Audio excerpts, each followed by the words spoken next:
Bonjour à vous tous et bienvenue. Aujourd'hui, je vous emmène à la découverte de Ormois-le-Davien. Ormois-le-Davien est un petit village d'environ 365 habitants appelé officieusement Ormoisien et Ormoisienne et se situe sur la départementale 25 au nord de Bay sur un plateau agricole et en bordure de la forêt de Ray.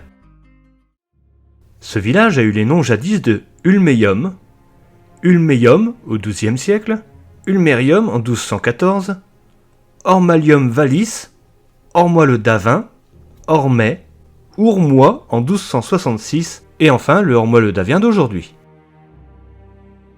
Le nom de Ormois signifiait planté d'ormes et le nom de Davien désignerait peut-être une forêt giboyeuse. Le territoire de Ormois-le-Davien, bien faible aujourd'hui, comprenait autrefois tout le territoire de Gondreville et une partie de cette même forêt. Et justement, Ormois vient de se doter d'un très beau blason où est représenté un orme et un cerf en référence à la forêt de Ray toute proche. Le plus ancien seigneur connu est Guérin de Ulmeillot, l'un des 11 jurés que Philippe Auguste entendit au mois d'octobre 1218 sur une affaire de prétendue justice dans un bois d'Ivors par le comte de Nanteuil. Ormois-le-Davien est demeuré très longtemps dans la maison de Noux, ancienne et opulente famille d'autrefois du pays de Valois. Les habitants jouissaient dans la forêt de Ray de droits d'usage justifiés par des titres de l'année 1464, reproduisant d'anciennes chartes pour lesquelles ils payaient par an, au domaine de Crépy, 3 muides et 1 septier d'avoine. Pierre Larcher, président à la Chambre des comptes, l'acheta en 1660 à Jean de Buchepeau, seigneur de Fougerolles, qui avait épousé Nicole de Noux. Monsieur l'Allemand, seigneur de Lévignan, l'acquit vers 1718 des héritiers Larcher. Louis Grave nous rapporte dans son précis statistique qu'il y avait, dans la rue de Crépy, une ferme nommée la Petite Victoire, qui appartenait au prieuré de Jérém, dépendant de l'abbaye de la Victoire, près de Senlis. Les religieux l'avaient acquise en 1244 de Pierre Bitterne, un bourgeois de Crépy. Cette ferme se situait entre Ormois et la Nationale 2 et a aujourd'hui disparu. Allons découvrir l'église de Ormois-le-Davien. Cette église est dédiée à Denis l'Aréopagite, qui était un Athénien converti au christianisme par l'apôtre Paul et considéré comme le premier évêque de Athènes.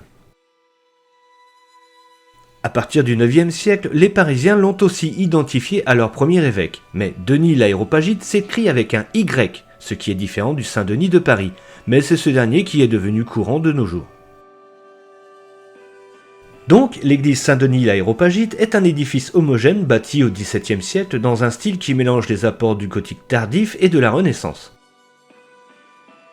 Son plan s'inscrit tout entier dans un rectangle sur lequel fait saillie l'abside au plan arrondi assez curieux. L'édifice est généreusement garni de nombreux contreforts dont les deux de l'abside recueillent une niche.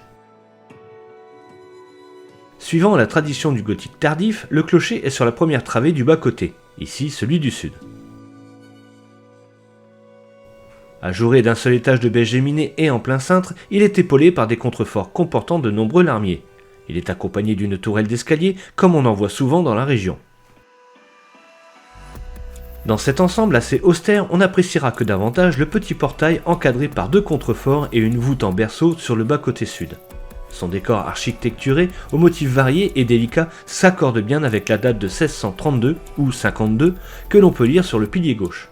Tandis qu'à droite, on peut voir inscrit 1896, date de la réfection du portail.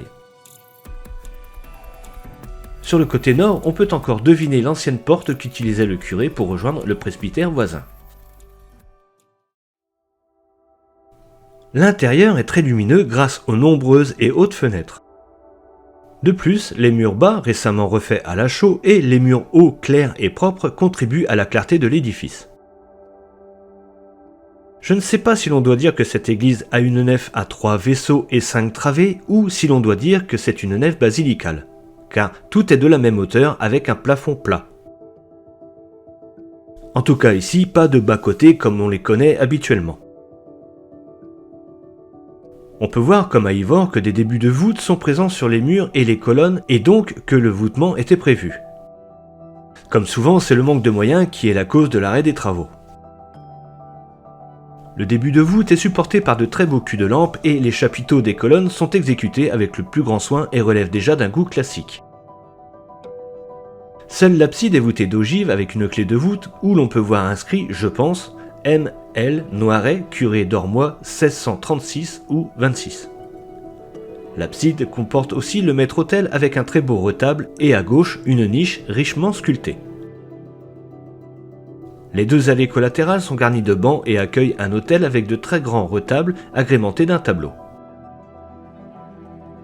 On peut admirer aussi, le long des murs, un très beau chemin de croix. Je vous laisse avec quelques éléments intéressants de l'église.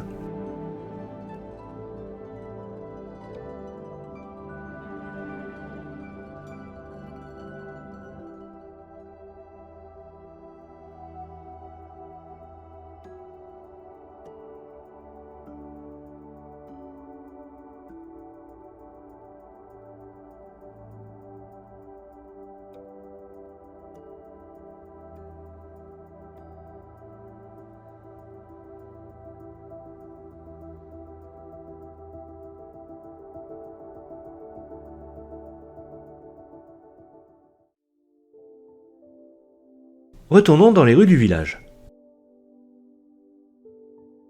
Il y a deux calvaires dans la commune qui étaient autrefois sur un chemin que l'on appelle encore de nos jours le chemin de la procession et qui faisait le tour du village. Le monument aux morts est une petite stèle apposée sur le mur sud de l'église. Il n'y a pas de lavoir dans le village, mais deux belles petites mares asséchées comme beaucoup d'autres en ce moment. La commune ne compte plus de commerce. Il reste tout de même un artisan menuisier à côté de l'église et une ferme en activité. Pour l'école, Ormois-le-Davien fait partie d'un regroupement pédagogique intercommunal avec Lévignan et Gondreville et l'école se fait à Lévignan. Rue des Acacias a été aménagée une aire de jeu comprenant un city-stade et des jeux pour jeunes enfants, un terrain de pétanque et une table de ping-pong. Les rues de Ormois-le-Davien ont toutes un nom d'arbre. Cela est dû au conseil municipal dans les années 80 qui a décidé de donner des noms aux rues qui n'en avaient pas vraiment. Le choix du nom s'est porté sur les arbres présents dans ces rues. Ormois-le-Davien a compté parmi ses habitants pendant 2 ou 3 ans le rappeur Caris. Retournons vers l'église pour finir, car sur cette photo, on peut voir un petit bâtiment accolé qui était le poste à incendie et où se trouvait cette pompe à bras qui est désormais à Cuvergnon. À la place, maintenant, se trouve une boîte à livres à donner et à prendre. De l'autre côté de l'abside se trouvait à un moment un petit bâtiment qui servait de prison communale. De nombreux graffitis sont encore présents sur les murs pour en témoigner. Voilà, ainsi s'achève la découverte de ce charmant petit village dont la chanson préférée des habitants est « Aux ormes citoyens ». Je tiens à remercier vivement Monsieur Salsa, le maire, et Monsieur Haas, son adjoint, pour leur accueil, leur aide et leur disponibilité, ainsi que toutes les personnes qui m'ont aidé dans la réalisation de cette vidéo. N'hésitez pas à mettre un commentaire et un j'aime si cette vidéo vous a plu, et n'oubliez pas de vous abonner, d'activer la petite cloche pour ne pas manquer les prochaines découvertes. A bientôt. Au revoir, Ormois-le-Davien.